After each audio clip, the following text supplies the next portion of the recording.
আজ আমি তোমাদের সঙ্গে West Bengal Council of Higher Secondary এডুকেশনের ক্লাস 11 অর্থাৎ একাদশ শ্রেণীর 2024-25 শিক্ষাবর্ষের ফার্স্ট সেমিস্টারের তোমাদের যে সংস্কৃত সাহিত্য অর্থাৎ সংস্কৃত লিটারেচার আছে তার মধ্যে আজ আমি তোমাদের সঙ্গে একটি অত্যন্ত গুরুত্বপূর্ণ টপিক আলোচনা করতে চলেছি। মূল ভিডিওতে যাওয়ার আগে প্রত্যেকবারের মতো তোমাদের সকলের উদ্দেশ্যে আমার একটাই রিকোয়েস্ট, ভিডিওগুলো দেখার পাশাপাশি তোমরা একটি শেয়ার করতে ভুলো না এবং যারা আমাদের চ্যানেলটি অলরেডি সাবস্ক্রাইব করে রেখেছো তাদেরকে জানাই আমার তরফ থেকে অসংখ্য ধন্যবাদ এবং যারা এখনো অবধি আমাদের চ্যানেলটি সাবস্ক্রাইব করে উঠতে পারোনি তারা অবশ্যই আমাদের চ্যানেলটি সাবস্ক্রাইব করে রাখতে পারো। তোমরা যদি সাবস্ক্রাইব করো তাহলে কি হয়, আমি একটু মোটিভেট হই এবং আরও ভালো ভিডিও বানানোর জন্য তোমাদের জন্য চেষ্টা করতে পারি। তো চলো আর দেরি না করে আমরা সরাসরি মূল টপিকের দিকে এগিয়ে যাই এবং তোমরাও যদি সাবস্ক্রাইব করে রাখো আমাদের চ্যানেলের মাধ্যমে যে আপডেটগুলো পাবে সেগুলো মিস করবে না। আজ আমরা সংস্কৃত সাহিত্যের মধ্যে বাল্মীকি রামায়ণ নিয়ে আলোচনা করব। তো বাল্মীকি রামায়ণ তোমরা সবাই জানো যে রামায়ণ রচনা করেছিলেন আদিকবি বাল্মীকি। তো তার রচয়িতা অর্থাৎ যিনি লিখেছেন অর্থাৎ বাল্মীকির সম্বন্ধে আমরা জানব এবং রামায়ণের বিষয়বস্তু নিয়েও কিন্তু আমরা আলোচনা করব। তো খুবই অত্যন্ত গুরুত্বপূর্ণ টপিক, তোমরা ভালোভাবে আমাদের কথাগুলি শুনবে এবং কোনো জায়গায় স্কিপ করবে না। স্কিপ করে গেলে তোমরা কিন্তু বাল্মীকি রামায়ণ রচয়িতা বিষয়বস্তু এগুলো কিন্তু বুঝতে তোমাদের একটু অসুবিধা হবে। তো দেখো আমরা চলে এসেছি রামায়ণ। তো রামায়ণ তোমাদের যেটা রয়েছে রচয়িতা বিষয়বস্তু মানে কে লিখেছে এবং এতে কটি কাণ্ড আছে সে সমস্ত নিয়ে আজকে আলোচনা করব। তো প্রথমে ভূমিকা বলে রাখি, রামায়ণকে ভারতবর্ষের আদি কাব্য বলা হয়। এটা সকলেই জানবে যে ভারতবর্ষের আদি কাব্য হচ্ছে রামায়ণ। এই কাব্যের বিষয়বস্তু এত রমণীয় ও বর্ণনা এতই মধুর ও করুণ যে এই কাব্যটি সমগ্র ভারতীয় জাতির হৃদয় জয় করেছে। তো কি বলছে, এই কাব্যের বিষয়বস্তুটা এত রমণীয় অর্থাৎ সুন্দর এবং বর্ণনা ভঙ্গি এতটাই মধুর এবং করুণ কাহিনী রয়েছে, তার ফলে সমগ্র ভারতীয় জাতির হৃদয়ে কিন্তু রামায়ণের কিন্তু জয় জয়কার হয়েছে। রামায়ণের সূচনা পর্বে বলা হয়েছে যে একদিন মহর্ষি বাল্মীকি শিষ্যদের সঙ্গে তমসা নদীর তীরে ভ্রমণ করছিলেন। তো রামায়ণ যেখানে শুরু হয়েছে সেখানে বলা হয়েছে যে একদিন মহর্ষি বাল্মীকি বা আদিকবি বাল্মীকি শিষ্যদের সঙ্গে তমসা নদীর তীরে ভ্রমণ করছিলেন। তখনই এক ব্যাধের স্বরাঘাতে নিহত ক্রঞ্চের বিরহে ক্রঞ্চ বধূর করুণ ক্রন্দন শুনে ঋষি হৃদয়ের উদ্বেলিত শোক শ্লোকছন্দের রূপ পরিগ্রহ করে।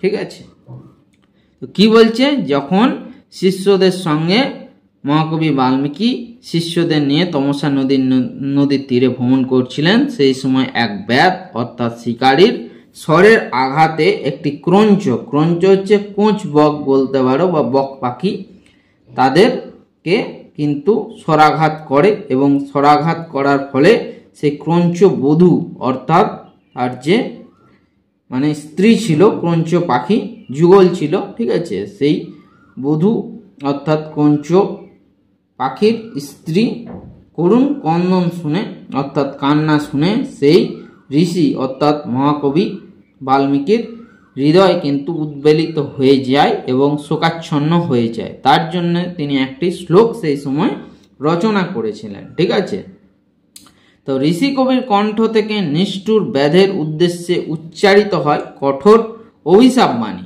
সেই সময় দেখলেন যে এরকম একটা বকপাখিকে মেরে দিচ্ছে, সেই সময় কিন্তু সেই আদিকবি বাল্মীকি সেই ব্যাধকে নিষ্ঠুরভাবে মারার জন্য বকপাখিকে সেই ব্যাধকে একটি কঠোর অভিশাপ দিলেন। সেই অভিশাপের এখানে তোমাদের সংস্কৃতটা রয়েছে, আমি বাংলা সহ তোমাদের বুঝিয়ে দিচ্ছি। কি বলছে দেখো, মা নিষাদ প্রতিষ্ঠাং তামাগাতাহ স্বাসতিহ সমাহা যৎ কঞ্চ মিথুনাম দেকম বোধি কাম মাহিতাম। তাহলে কি বলছে দেখো, হে ব্যাধ তুমি কামমোহিত ক্রঞ্চ মিথুনের একটিকে হত্যা করেছ, তুমি কোনোদিন যমা সমাজে প্রতিষ্ঠা পাবে না। বলছে ওহে ব্যাদ, তুমি কামমোহিত হয়ে অর্থাৎ তোমার মোহগ্রস্ত হয়ে ক্রঞ্চ মিথুনের অর্থাৎ বক পাখি দুটো ছিল, সেই কোঁচ বকের একটিকে তুমি হত্যা করেছ, তুমি কোনোদিন জনসমাজে কারো কাছে প্রতিষ্ঠা লাভ করবে না। নিজের মুখ থেকে হঠাৎ বেরিয়ে আসা এই ছন্দবদ্ধ শ্লোকে বিস্মিত বাল্মীকি তারপর ব্রহ্মার আদেশে রামায়ণ রচনা করেন। নিজের মুখ থেকে যখন হঠাৎ এই শ্লোকগুলো বেরিয়ে এলো তখন কিন্তু নিজেই বাল্মীকি কিন্তু বিস্মিত হয়ে গেছিল। কারণ বাল্মীকি পূর্বজন্মে কিন্তু কবি ছিল না, বাল্মীকি ছিল রত্নাকর দস্যু। তোমরা কেউ কেউ জানবে, কেউ কেউ জানবে না, ঠিক আছে। তিনি বহু বছর কঠোর তপস্যা করেছিল এবং এই বাল্মীকি নামকরণ কেন হলো? বল্মিক অর্থাৎ উই পোকার ঢিপ থেকে তিনি বেরিয়ে এসেছিলেন, তারপরে তার নাম হয়েছিল বাল্মীকি। কেন? তিনি বহু বছর কি করেছিলেন? কঠোর তপস্যা করেছিলেন রত্নাকর দস্যু থেকে। তিনি ভালো তার যাতে ভালো জন্ম হয় তার জন্য। তো সেই সময় যখন তপস্যা করতে করতে তার বহু বছর কেটে গেছিল বাল্মীকি ঋষির, এবং তার উপর কিন্তু উই পোকা বাসা করে দিয়েছিল বা উই পোকার ঢিপ করে দিয়েছিল। যেহেতু বল্মিক অর্থাৎ সংস্কৃত ভাষায় উই পোকাকে বল্মিক বলা হয়, তো বল্মিক থেকে সেই ঋষির নামকরণ করা হয়েছে বাল্মীকি। তো সেই সময় বাল্মীকি ঋষি ব্রহ্মার আদেশে রামায়ণ রচনা করেছিলেন। সেই তখনই কিন্তু ব্রহ্মা আদেশ দিয়েছিলেন, ওহে বাল্মীকি ঋষি, তুমি রামায়ণ রচনা করতে পারো। এর পূর্বে দেবর্ষি নারদ এসে বাল্মীকিকে নরশ্রেষ্ঠ রামচন্দ্রের চরিত কথার সংকেত দেন। এর আগে আবার দেবর্ষি নারদ এসে বাল্মীকিকে বলেন যে আপনি কিন্তু রামায়ণের মধ্যে রামচন্দ্রের চরিত্র এটা নিয়েও আপনি কিন্তু লিখতে পারেন। এবারে দেখো, রামায়ণের ভাষা প্রাঞ্জল, সরস ও প্রসাদ গুণ সম্পন্ন। রামায়ণ যে ভাষায় লেখা হয়েছে সেটা খুবই সহজ সরল এবং সবারই মনে জায়গা করে নিয়েছে এবং খুব সুন্দর গুণসম্পন্ন। প্রকৃতির শোভা বর্ণনায়, চরিত্র চিত্রণে রামায়ণ আদর্শ। মানে প্রকৃতির যে শোভা বর্ণনা করা হয়েছে এবং চরিত্র চিত্রণ যেভাবে ফুটিয়ে তুলেছেন আদিকবি বাল্মীকি, তার জন্য রামায়ণ একটি কিন্তু আদর্শ গ্রন্থ। এই রামায়ণ জেনে থাকবে আমাদের কিন্তু মহাকাব্য এক ধরনের। মাল্যবান পর্বতে ঋতুর আবর্তনে, বর্ষার আগমনে প্রকৃতি মোহময়ী রূপে চিত্রিত হয়েছে। কি বলছে? মাল্যবান পর্বতে ঋতুর আবর্তনে অর্থাৎ ঋতু চেঞ্জ হয়েছে, সেই সময় বর্ষা এসছে, বর্ষা ঋতু, সেই সময় প্রকৃতির মোহময়ী রূপে চিত্রিত হয়েছে। মানে চারিদিকে বর্ষা এলে কি হয়, দেখবে সবুজে সবুজে চারিদিক ভরে যায়, সেরকমই কিন্তু পরিবেশ সৃষ্টি হয়েছে। বিশ্বকবি রবীন্দ্রনাথ রামায়ণের মূল্যায়ন করতে গিয়ে বলেছেন, রামায়ণের প্রধান বিশেষত্ব এই যে তাহা ঘরের কথাকেই অত্যন্ত বৃহৎ করিয়া দেখাইতেছে। আবার বিশ্বকবি রবীন্দ্রনাথ বলছে রামায়ণের মূল্যায়ন করতে গিয়ে বলছেন রামায়ণের প্রধান বিশেষত্ব এইটাই যে ঘরের কথাটাকেই অত্যন্ত বৃহৎ করিয়া দেখা দিতেছেন। মানে নিজেদের ঘরের, মানে রামায়ণ কি বলছে, ঘরোয়া কাহিনী, রাম সীতা লক্ষণ এটাকে নিয়ে কাহিনী, তো সেই জন্যকে ঘরের কথাটাকে এখানে বলতে চাইছে বিশ্বকবি রবীন্দ্রনাথ। বাল্মীকি ঋষি খুব কিন্তু মানে বৃহৎ করে দেখিয়েছেন, মানে খুব বর্ধিতভাবে দেখিয়েছেন, সংক্ষেপে না বলে। পিতা পুত্রে, ভ্রাতায় ভ্রাতায়, স্বামী স্ত্রীতে যে ধর্মের বন্ধন, যে প্রীতিভক্তির সম্বন্ধ, রামায়ণ তাহাকে এত মহৎ করিয়া তুলিয়াছে যে তাহা অতি সহজেই মহাকাব্যের উপযুক্ত হইয়াছে। বলছে রামায়ণে মানে পিতার সঙ্গে পুত্রের মিল, ভাইয়ের সঙ্গে ভাইয়ের মিল, স্বামী স্ত্রীর যে ধর্মের বন্ধন এবং প্রীতিভক্তির সম্বন্ধ, ঠিক আছে, এইগুলোকে এত সুন্দর করে মানে তুলে ধরা হয়েছে যে এক কথায় অতি সহজেই মহাকাব্যের জন্য উপযুক্ত হয়েছে। দেশ জয়, শত্রু বিনাশ, দুই প্রবল বিরোধী পক্ষের প্রচণ্ড আঘাত সংকেত, এই সমস্ত ব্যাপারে সাধারণত মহাকাব্যের মধ্যে আন্দোলিত উদ্দীপনা সঞ্চার করিয়া থাকে। মানে দেশ জয়, রামায়ণ শত্রু বিনাশ করছে কোনো জায়গায়, দুই প্রবল বিরোধী পক্ষের মধ্যে প্রচণ্ড আঘাত সংঘাত, ঠিক আছে, এই সমস্ত ব্যাপারে কিন্তু মহাকাব্যের মধ্যে এই আলোচনা করা হয়েছে। কিন্তু রামায়ণের মহিমা রাবণের যুদ্ধকে আশ্রয় করিয়া নয়। কি বলছে, কিন্তু রামায়ণের যে মহিমা সেটা রাবণের যুদ্ধকে আশ্রয় করে কিন্তু রামায়ণ রচনা হয়নি।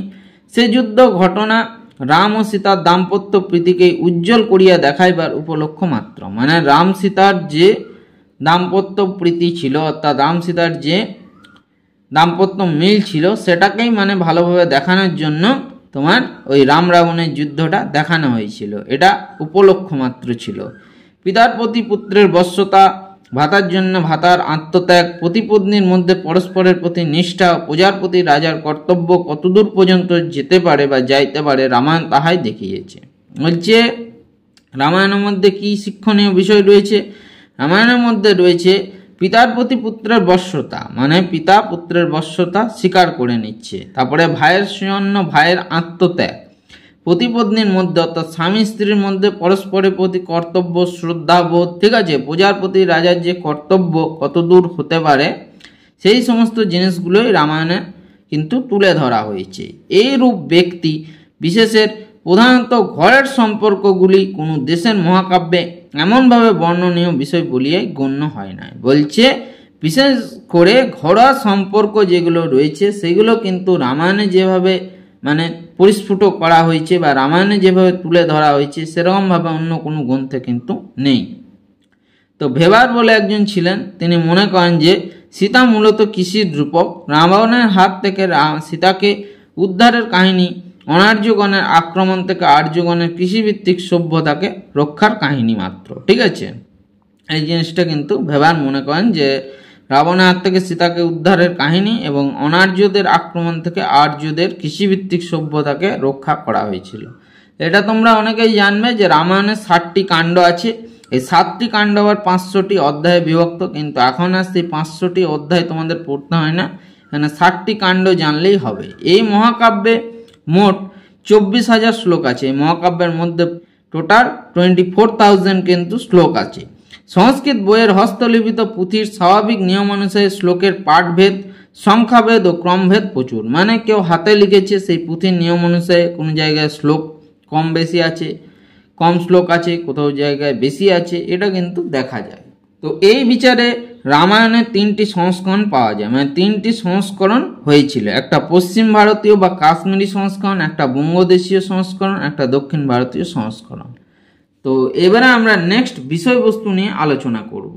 তো দেখো বিষয়বস্তু, বাল্মীকি রচিত রামায়ণ 60টি কাণ্ডে বিভক্ত। এটা সকলেই জানবে। বালকাণ্ড বা আদিকাণ্ড বলছে, 2 নম্বর অযোধ্যা কাণ্ড, 3 নম্বর অরণ্য কাণ্ড, 4 নম্বর কিষ্কিন্ধা কাণ্ড, 5 নম্বর সুন্দরকাণ্ড, 6 নম্বর লঙ্কা কাণ্ড বা যুদ্ধকাণ্ড এবং উত্তরকাণ্ড। ঠিক আছে, তো এবারে আমরা এই প্রত্যেকটা কাণ্ড নিয়ে ছোট ছোটভাবে আলোচনা করব। ঠিক আছে, তো এই ভিডিওতে দেখো আমরা এই তোমাদের কাণ্ডগুলো নিয়ে আলোচনা করতে পারতাম, কিন্তু এই ভিডিওটি অনেকটাই তোমাদের বড় হয়ে যাওয়ার জন্য আমরা এই ভিডিওতে আর বিষয়বস্তু নিয়ে অর্থাৎ রামায়ণের যে 7টি কাণ্ড আছে সেগুলো নিয়ে আলোচনা করছি না।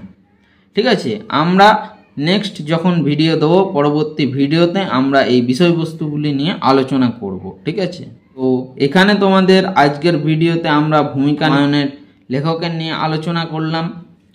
তো এখানেই তোমাদের এই ভিডিওটি আমি সমাপ্ত করছি এবং পরবর্তীকালে আমরা এই বিষয়বস্তু নিয়ে আলোচনা করব নেক্সট ভিডিওতে। তো ভিডিওটি ধৈর্য ধরে দেখার জন্য তোমাদের সকলকে আমার তরফ থেকে আরও একবার অসংখ্য ধন্যবাদ জানাই।